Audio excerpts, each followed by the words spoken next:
Hey, Michael, thank you for coming in. Thanks for having me.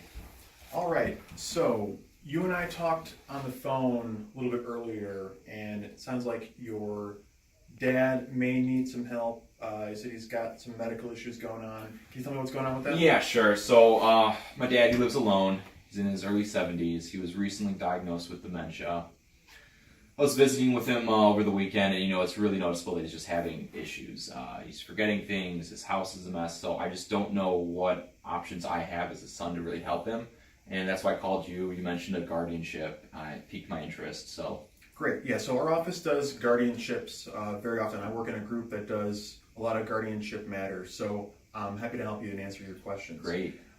So tell me this, does your dad have an estate plan right now? Does he have any powers of attorney in place for anybody? No, and he wouldn't have an estate plan.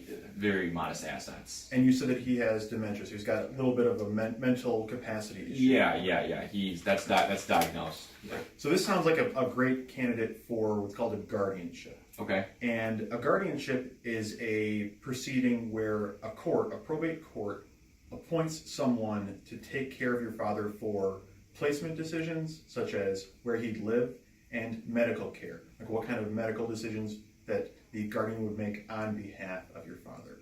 So the procedure generally for that is you, as his son, would file a petition in the probate court for guardianship. You're asking the court, can you appoint me as my dad's guardian? Like, I want to take care of his medical decisions. I want to take care of where he lives. That kind of thing. Does that sound like what? Yeah, I think that's what I want. I want to be able to help him when he can't help himself. So that sounds great. Once if the court were to allow this, what would my responsibilities be? Sure. So the initial thing would be filing a petition in the court. Then you have to go to the hearing and ask the judge in person to be appointed as the guardian. After that, as a guardian, you have to visit your father 4 times in a calendar year. So for the next 12 months, you have to visit him at least 4 times. And then at the end of the year, like 1 year after you've been appointed as guardian, you have to file what's called an annual report of guardian. That basically tells the court what's happened in the previous year, what kind of appointments he's had, what kind of treatment he's received, where he's living, that kind of thing. Does that make sense? Oh, interesting. Yeah, it does.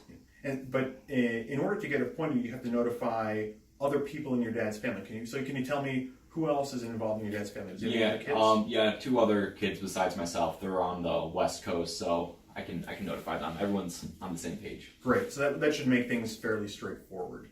And the more we get an agreement before we file for guardianship, the better and easier it is for everyone involved. Okay. So, great. And my group, if you were to hire our firm to handle your guardianship matter or your father's guardianship, then I would be in charge of your file and I would handle it from start to finish. Awesome. Either at the hearing and guide you through the process of administering the guardianship, because there are important things that you can miss with the guardianship that non-attorneys might miss. But because our office handles guardianships and all we do is probate, and we know what the courts need, what the judge is going to want to look for, and all the things that's going to make it easier for you as guardian to help your dad out and get him the care that he needs.